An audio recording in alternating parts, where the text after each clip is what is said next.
Please put your hands together for Llewellyn!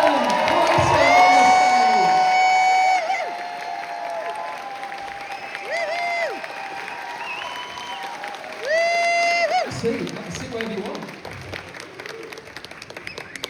Well, thank you for coming. Thank you, no, my pleasure. No, it's been, we haven't been very busy, it's been very quiet. It's been very quiet, slow day, not much happening. Yeah, no, it's cold outside, no kind of atmosphere. No.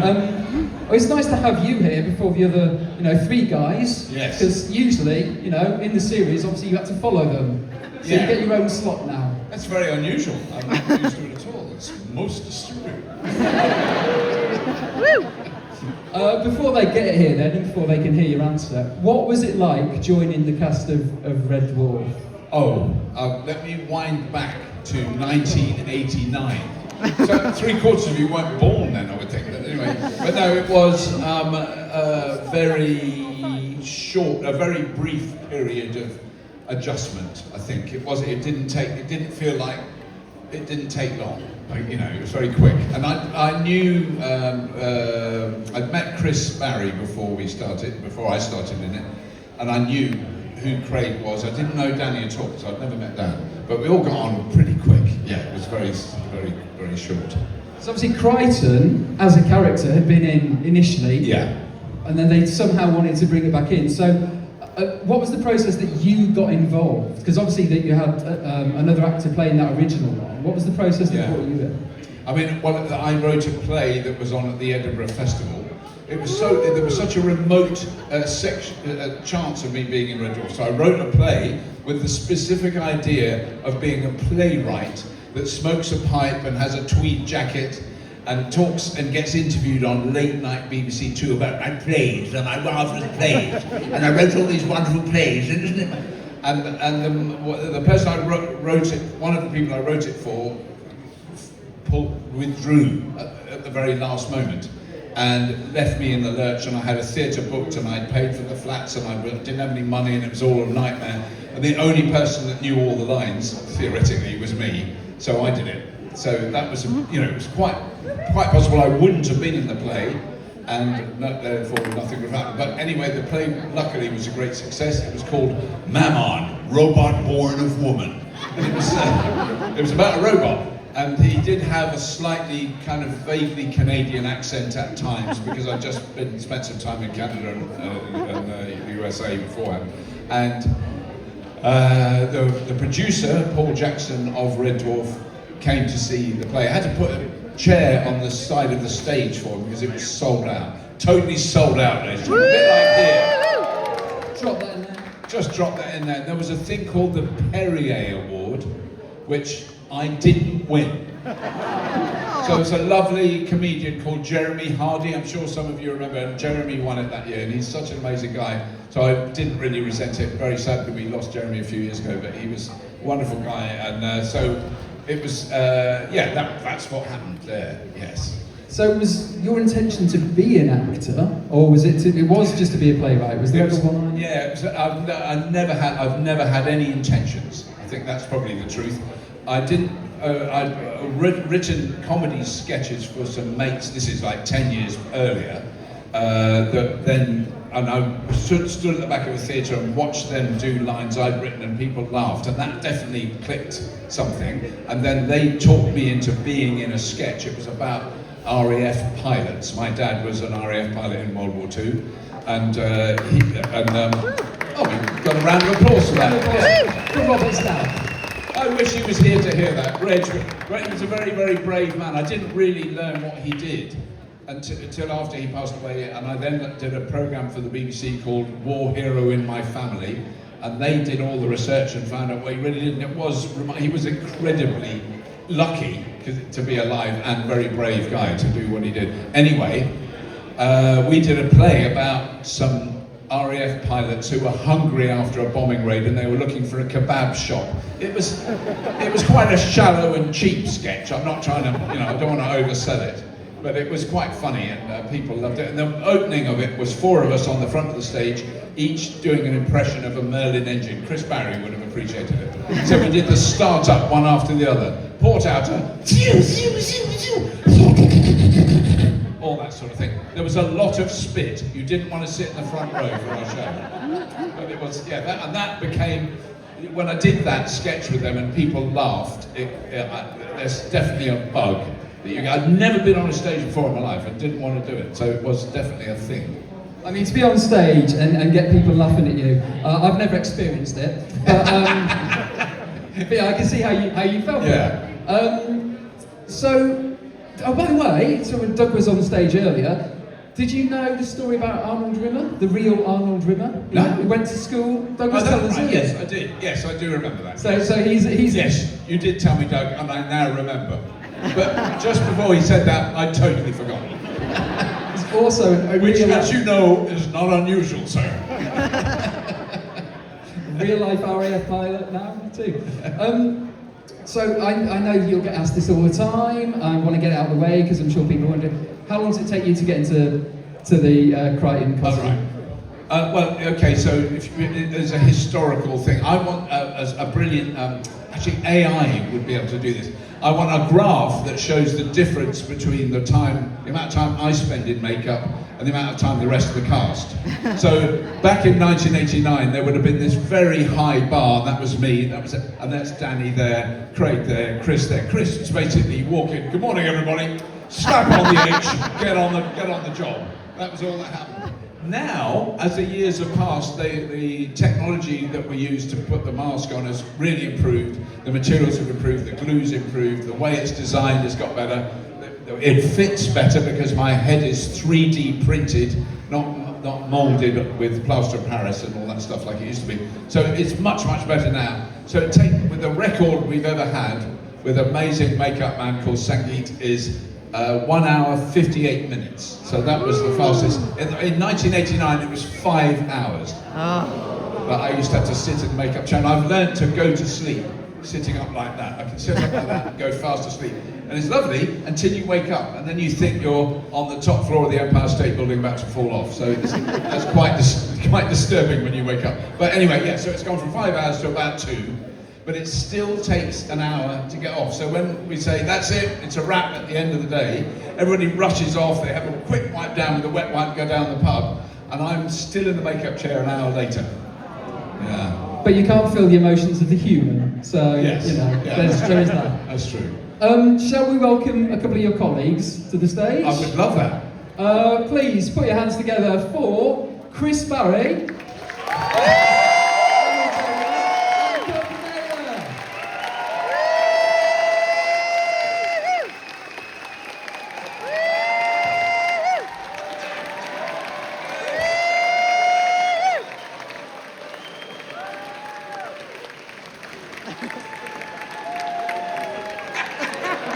Still isn't finished.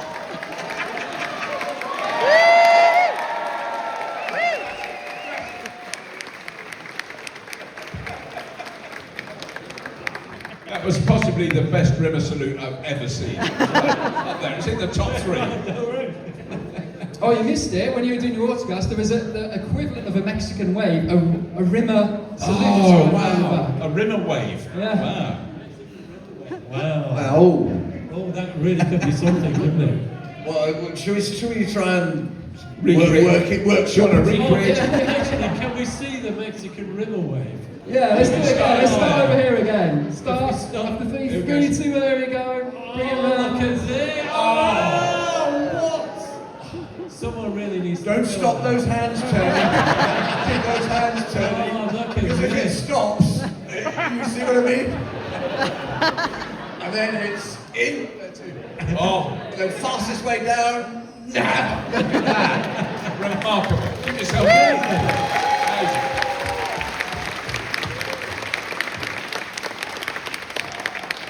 So, to bring Doug and Chris into this, you before Red Dwarf, you kind of knew each other, you'd worked together. Indeed. In Spitting. Yes. Is that right? Was the first thing we did was Cliche? Son of Cliche? I think we did. Didn't we do the Jasper Carrots? Was that first? Yes, yeah. it was. The election special, Election special. May That's right. 1983. That's right. Because I remember Paul Jackson saying, we're bringing in this impressionist Chris Barrie. and I didn't really know you. And I said, can he act? I said, I think if he can do impressions, you'll be able to act. And I'm thinking, And all these years later, you got the answer right. thinking Mike Yarwood, can Mike Yarwood act? I'm not sure. But anyway, Yeah, that was, yeah. you can. Yeah. So then we did, after we did the Jasper Carrot lecture special, we did the series. Yes. But we'd done in early 83, or the summer of 83, we did the pilot for Spitting Image, didn't we? Yes. And then we went on to do that in 84. Yes. But so when did Cliche come in? Cinema Cliche come in? That was We fitted that in somewhere. Paris studios, didn't we? In the Was summer. it the Latchmere? Yeah. One of the Paris, then one of the Latin. That's right. Can I just say, this is some people trying to remember what Yes. happened in 1983. Good point. There's people in the audience for whom 1983 is like the equivalent of us talking about 1883. Robert, can you just shut up until we finish discussing? Sorry. But How dare you? can anyone help this old man up on the stage? Fascinating. Danny John-Jules!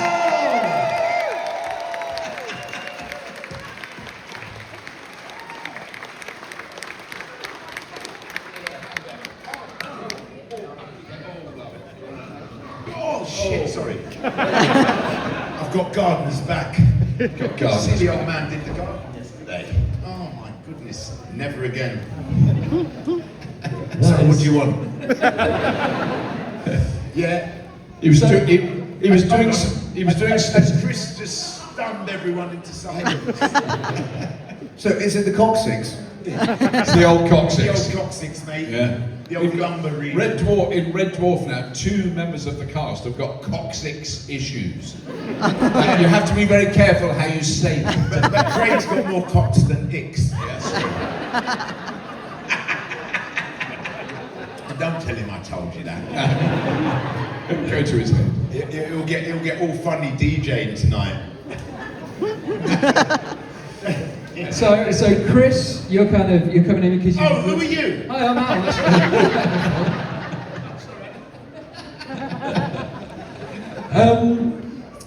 So you two worked together before. You come in. So Doug, you were saying earlier when you were on stage, you kind of knew the characters of Lister. Yes, and River. we first met in 1983. I think we've met before. Yeah, that was just me informing you rather than asking you. That was just so that's how you know each other. Yes. He's just reminding them. Yes. Yes. But so that Yes. initial lineup, Chris, you're kind of the only TV actor because Danny, when you came into, you're from stage background and dancing background. Hoofer. Yeah. So Hoofer is stage terminology for dancer. ladies and gentlemen. Not Iron Hoofer. Can you say no, that? you can't say that. No. I didn't say You could have it. said that He in did say it. 1983. He did say it, but never mind. We're going to move on. No. What's that? I don't know. We'll push over. So, even I've forgotten where we were now. Yeah. So, your cast his together. career. Craig's. Let's see what it did. Anyone tell you it would be like this? Shit, what about the kids' uni? So when you're writing the character of Cat, Doug, you know, they're writing this cat who's evolved over 3 million years into something. Did you have an idea of someone in mind for it? How did Danny come to play it? Danny, we've done this before. Danny was the very, very first person we saw for the part. He was half an hour late.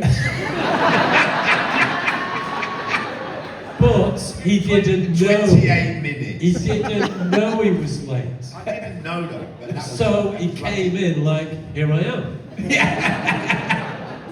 Can you imagine the whole of the BBC Northwest, writers, producers, everybody was sitting up like, what's happening, guys? and you know that one, they just, Paul Jackson sort of went, look, let's get on with it, you know, kind of thing. And I'm like, Paul Jackson, you can't be late for Paul Jackson. No. But Paul you know Jackson what, I'm not thinking, kills you if he's you're late. eager. So anyway, of course, I'm oblivious that Matt Wacko Jacko is probably fuming steam out of his ears. Yes. Right? Because But I'm I think oblivious. I think he'd put you forward, so it was embarrassing for him. No, but It was like, I don't know whether he could do it. He said, Dan. I got to do the first scene once through. That's mine, this is mine. So I did the first, usually you get a couple of goes at it, Yeah. So I did the first one and Paul went, thank you, Danny, and started dragging me out the door. I was like, wait, I just got here. He said, mate, you're half an hour late. So of course I went away and said, well, that's that one fucked. And Danny left the room. I left the room in tears thinking that really screwed And that I up. said, that's the one, that's him. How is it possible? Is this part so great that everyone's going to be amazing who does it? I don't think so. No. And it was just like, there, first guy we saw, it's brilliant. It's crazy. It was the most surreal audition I think ever. Yeah. It was really That, surreal. but being late and not knowing it really helped. Just Yeah, that's the thing. It's a skill. genius. Not many people have that Genius. skill down, but you've got it. Do you know what? Dan, Ever since then, I went late to every audition. And it's funny how many jobs I didn't get. And now I know why. I thought, I've got it. It's practice. Just turn up late. But Half an happy. hour. And that's been your watchword ever since for everything, isn't it, really? Can we It recreate?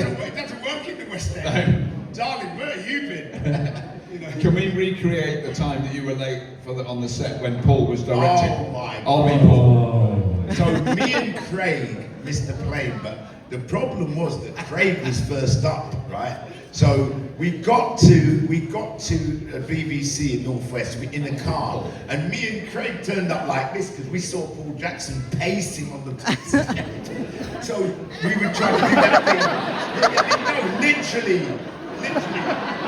And me and Craig were sort of like ducking, thinking, I'm not getting out first. I said, you're first up, mate. I'm not getting out. So anyway, Craig got out. So you know that walk when you know it's like if a child knows they've broken the vase and mum's coming. It's like da da da da da da. So we're walking up to the stairs. Before we put our foot on the first stairs, Paul was down 5 of them. Dragging Craig up by the collar, going, you ever come late for me again? Dragged him in, and I'm in the back thinking, you know that one trying to be as quiet and I'm sort of silly. Straight down to the dressing room, and every time I saw Paul that day, I was like, you think I'm joking? You don't want to come late for that guy. And you know what? The funny thing was, right?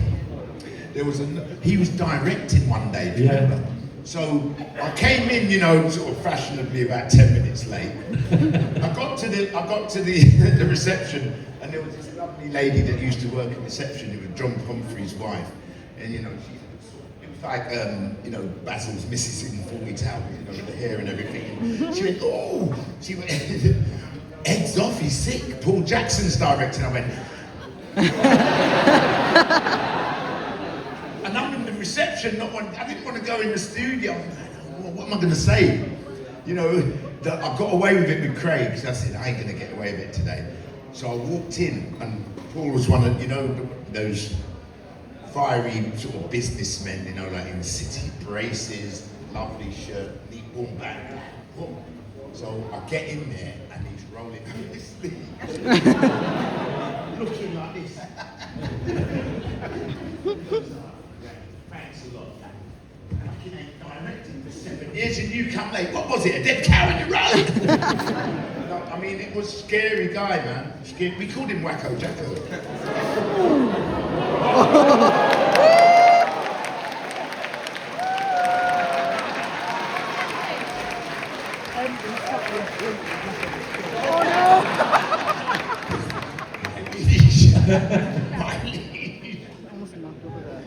Sorry. Anyway, back to the show. Back to the show.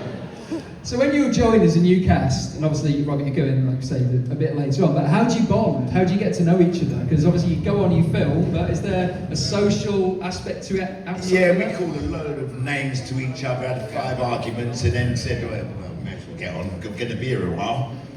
Wasn't a lot of it though, the fact that we shot in Manchester, and we had Yeah. to get a coach from London. Yeah.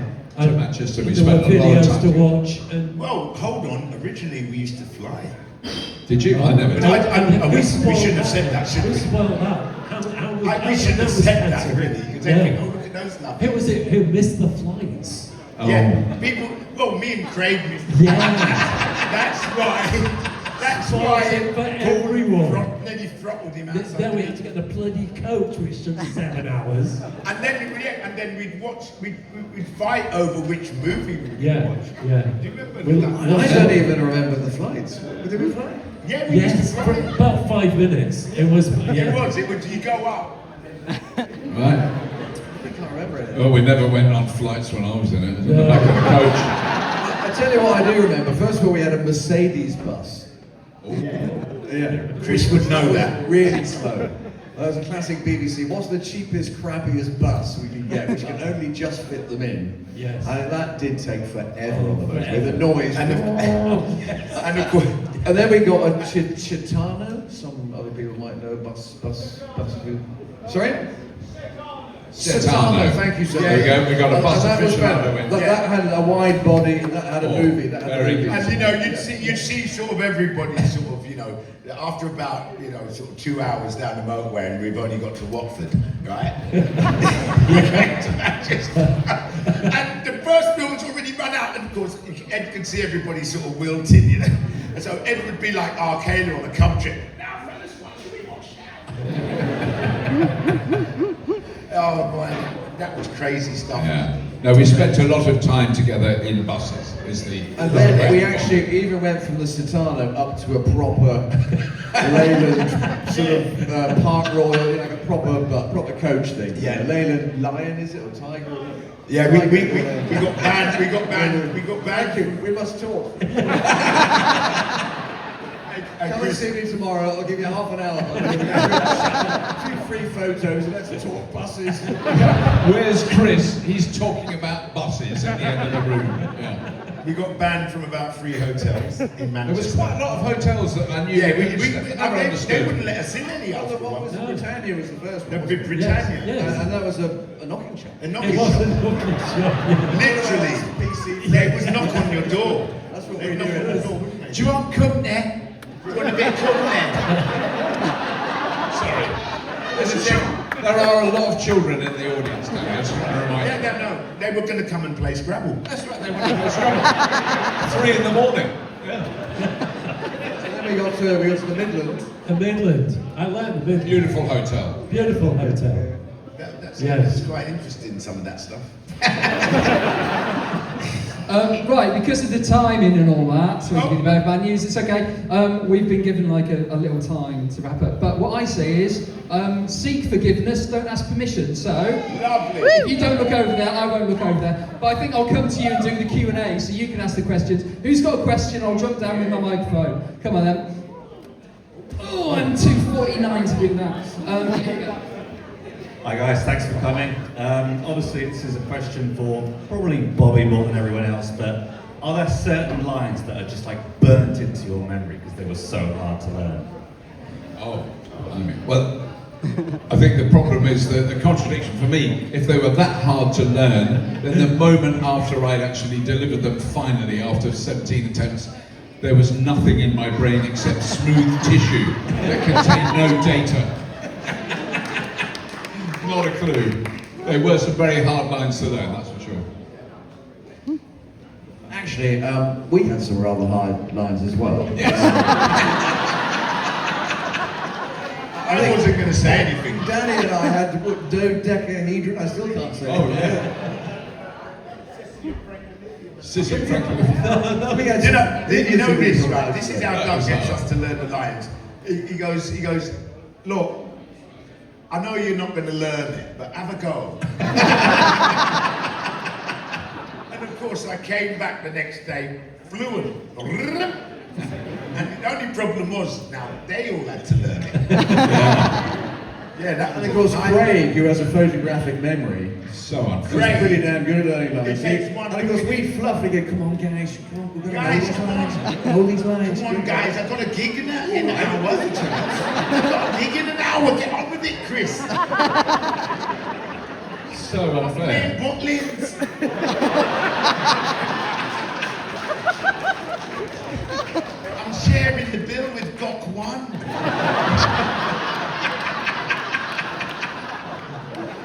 Gok One's a DJ. What are you laughing at? I was at a festival, he just smashed the whole place to pieces. I was at... Anyone heard of Boogie Town?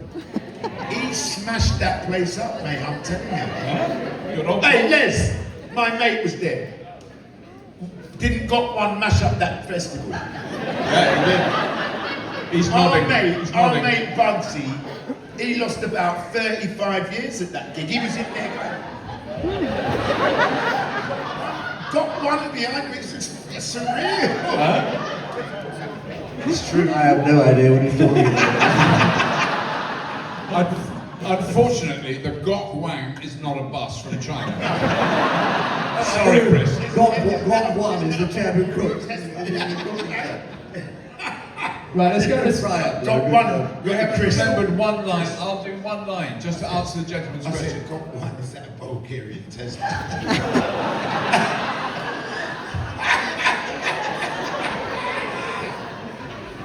Sir, Sorry. I'll do Any my one Tesla line. drivers out there? I can remember it. Sir, are you sure you want to step up to red alert? It does mean changing the ball.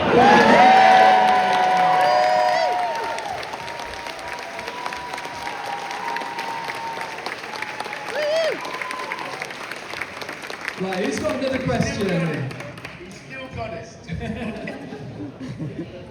So, watching the panel, I get the impression that I might already have the answer to this question. But which one of you made the other ones laugh so much on set that you couldn't carry on?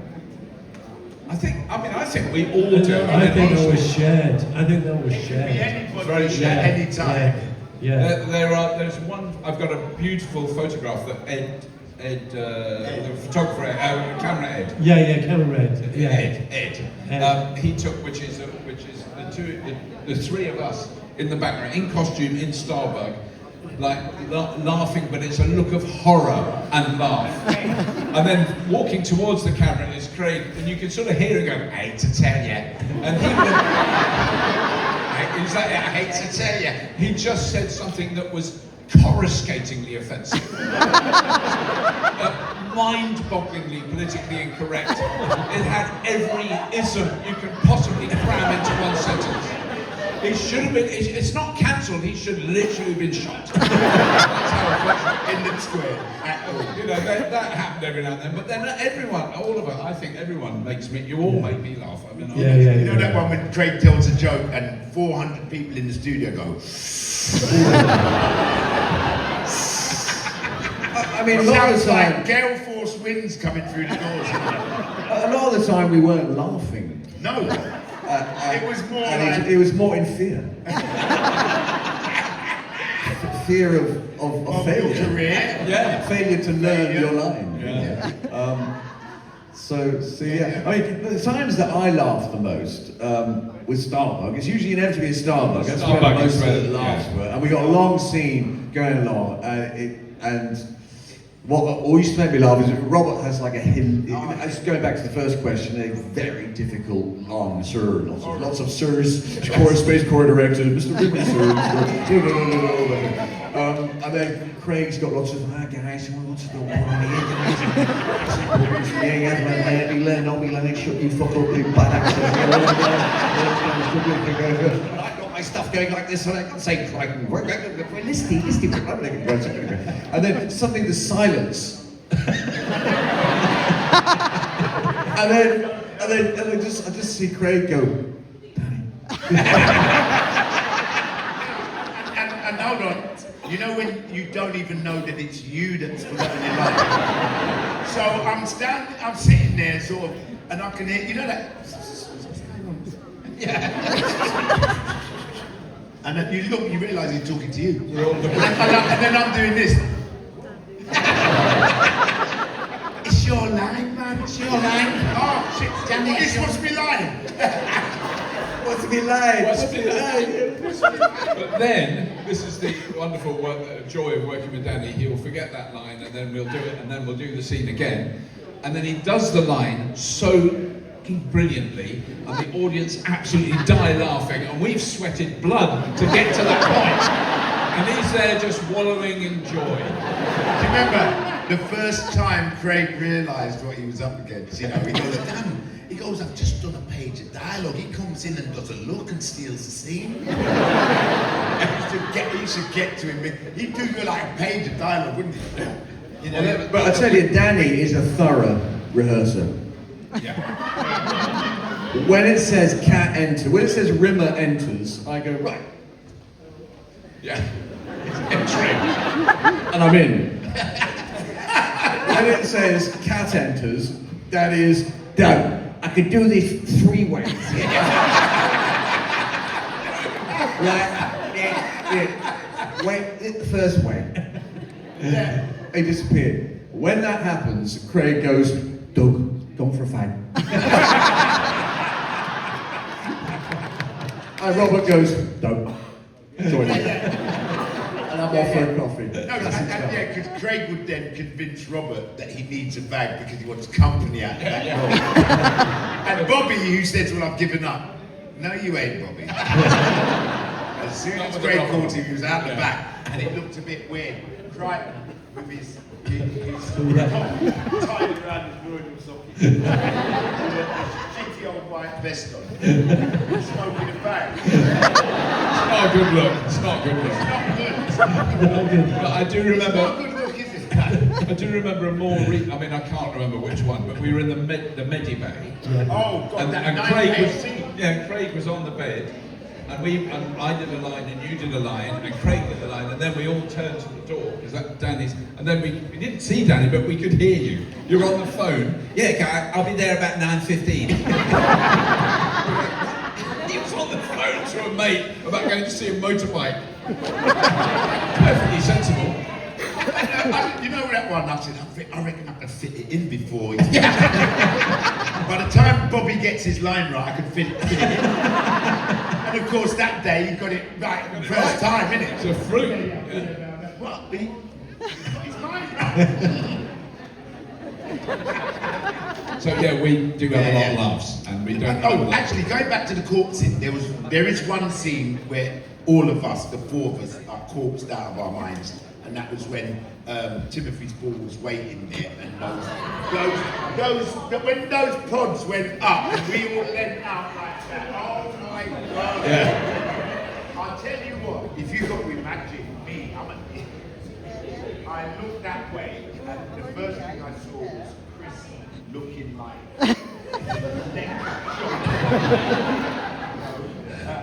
I look like the dad in Brent. Yeah.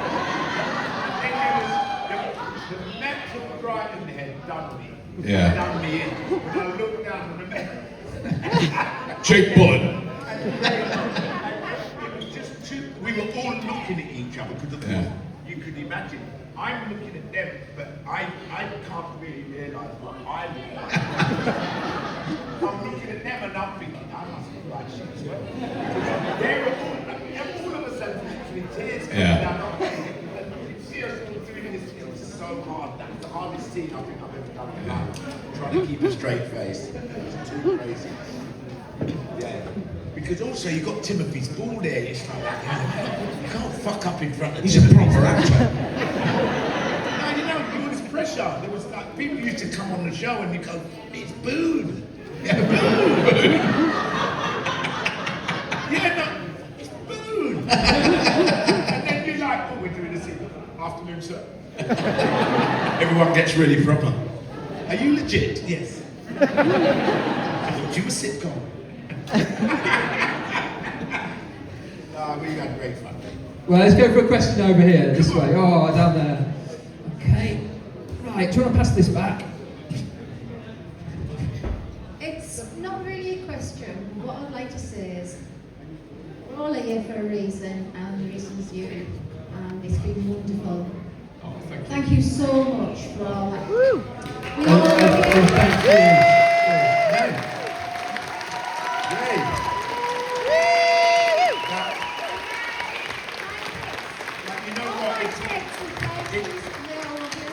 Thank you. It's one of the very few occasions when, you know, all of you say this, but it really is our pleasure. Yeah, no, it is. Yeah. We get the pleasure out of it. Yeah. So, I mean, it really is. You've made my life much better. Oh, that's really kind. Thank you very much. That's what it's all about.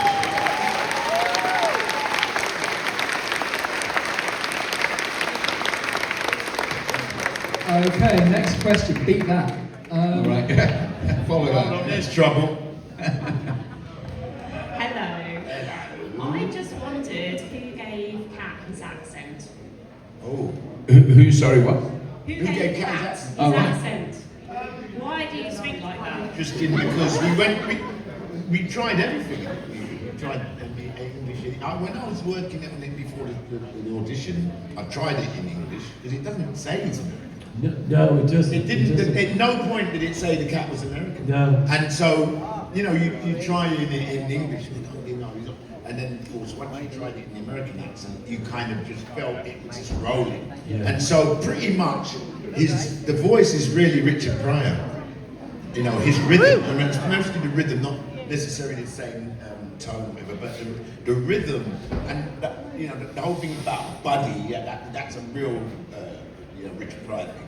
Hey, buddy, you know, you get so much meat into that word. It's just, you know, but yeah, and the facial expression is pretty much Richard Pryor, and then all the other lot come in. It's, But the movements is- Little Richard, Captain Galloway, all the catty James Brown, you know, Prince, Rick James, all of those guys are crazy. Every last one of them are crazy. You tell me which one of them guys ain't crazy. Chuck Berry. He used to go to gigs with a gun and his guitar. The band better know his songs, and he would get his money before he went on. Otherwise, the gun comes out. Chuck Berry, not to be confused with Halle Berry. Do the cat noise. Who? The cat noise. The what? The cat noise. Like, Oh, cat noise. What? Hey!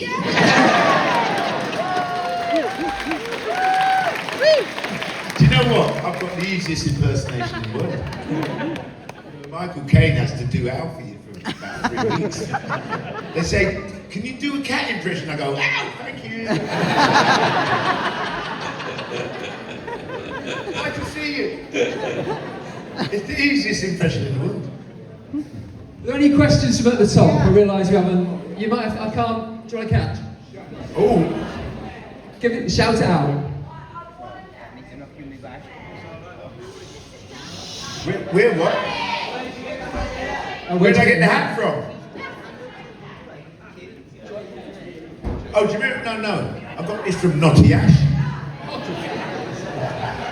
You have to think about that one. Didn't he had a hat like this, didn't he? In the Diddymen, Kevin Dodd and the Diddymen. Diddymen. He come from Naughty Ash. Yes. Similar hat on, didn't he? See? Can I'm everyone- not mad. Can everyone who doesn't know anything about Ken Dodd or Naughty Ash put their hands up? There's quite a few. Oh, there's quite a few of you do. Oh, good. Oh, there you go. I'll take Ken it all. Dodd, when he was on at the theatre, he was well known to go a little bit over. And to the point where there was no staff left in the theatre. They'd all gone Google him. home, yeah. He would stay on so long that literally the theatre, the usherette, everyone would go home. The band be seething at the back. They've done hours overtime. A bit like us. I was going to say, I'm getting signs at the sign which says this. Look, might there be he is. similar. Okay, let's go one more question. I think we've got one more question. Look, up top again, look, up top, down. Wait. Up top. Come then, up top. Okay. what individually is your favourite episode in general, and which episode do you think you gave the best performance in? Mine is not Meltdown. Well, that was the Chris and Craig show. Now you get Me and Bobby were in the back, right? Me flogging the arse off. You're marooned. In front. Do you mean marooned? Marooned, yeah. So you can see how long I've been in this show. Just brilliant. Well, if Craig were here today, he'd say, yeah. No, Craig would say it's the best episode. Yeah, Chris and I got on stage. And, You know what me and Bobby did? We busted, man. Got rid of the B team. Yeah. I wouldn't say that. I think these are two fine actors here. No. Who sadly weren't utilised Me enough in and that me show, and- though. But it was a very good episode. It was a brilliant episode. To be brief, for me, apart from that, Dimension Jump, because obviously Smokey Dipper, you know all the rest. And of course, Weasley Rimmer, the contra, the sort of opposition to those two was good. My favourite was when he's Admiral Rimmer. There were some funny jokes in that. That one where, he knows an admiral. That was so childish. But it still makes me laugh every time I see it. Oh, God, Better knows Than an Life. admiral. It's great. What was that? Yeah, Better Than Life. Better than life. Yeah. That was funny. You guys went off on the Harley on the beach. Hey, In what, paradise. Twice in one lifetime I'm turning into Hugh Hefner.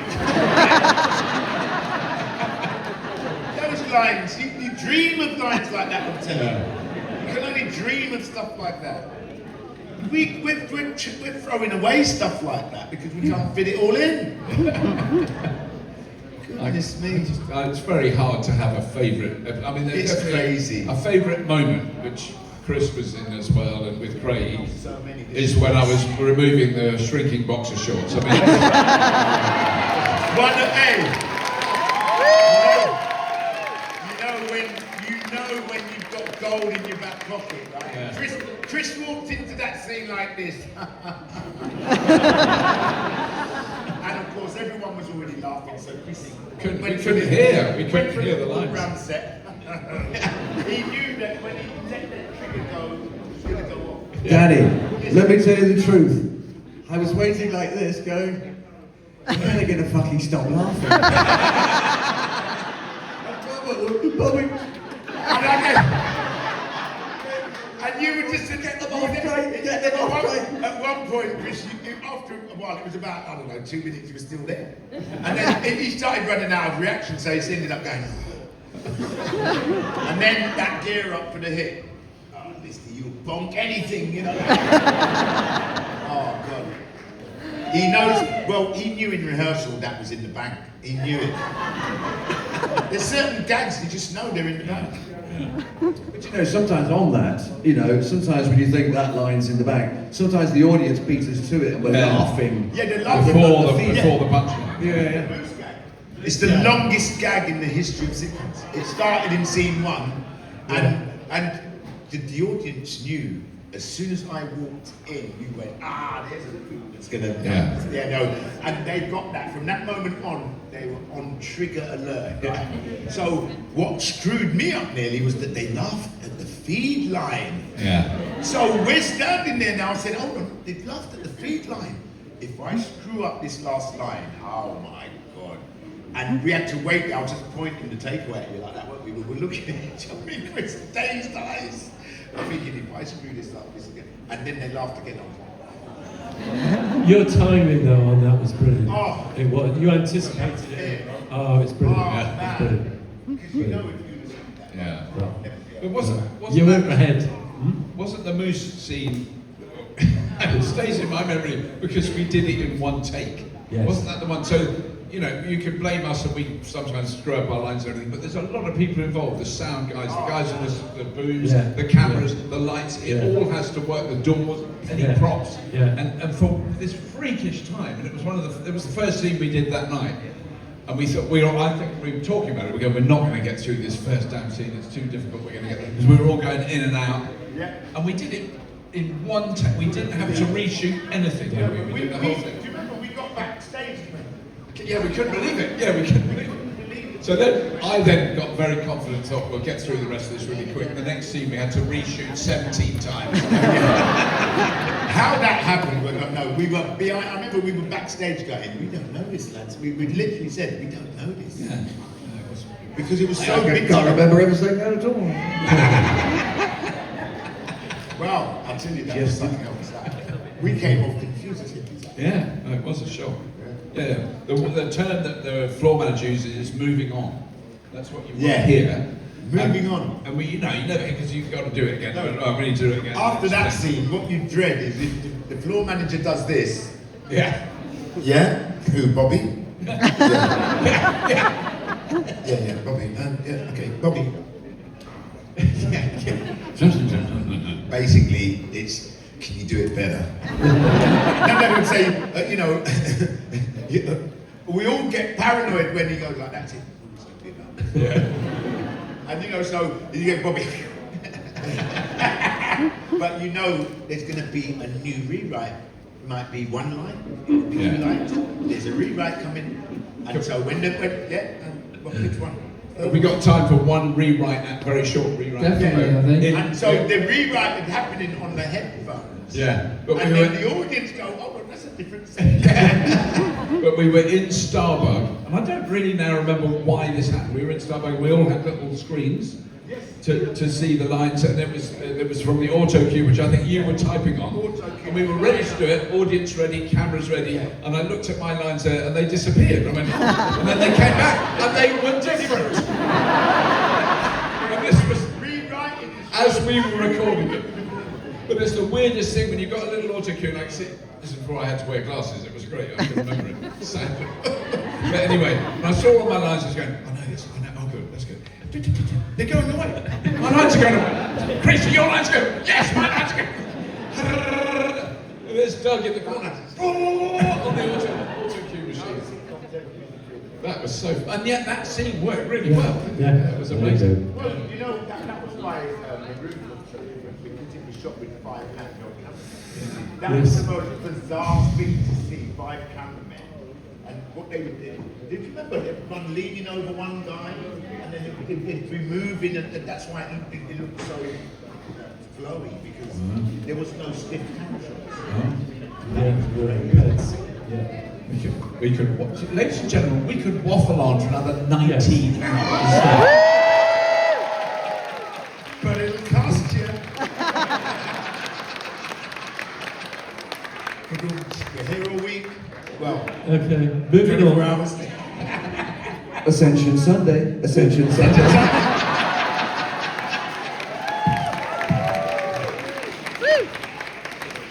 Yeah, okay. Anything Ken Dodd can do, we can do better.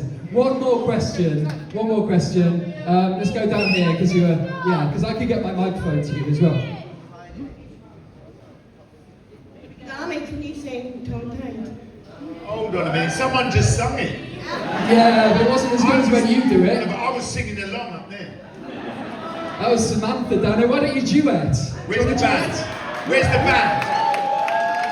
No, but they do the backing vocals, don't they? Hold on. What's my note? When I saw you for the first time. Okay.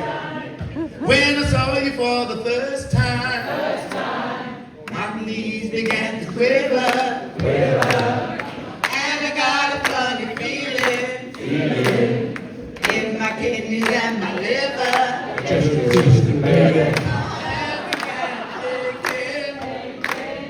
My heart began to pump, my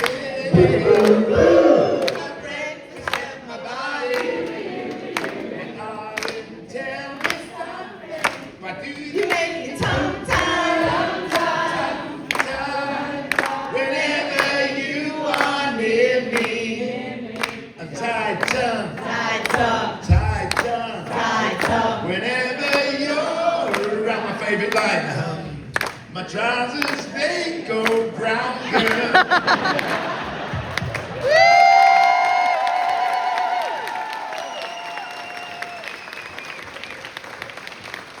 I think that's probably the perfect way to end it. Thank you, Samantha. And I Thank you. thank you. Thank you, John-Jules.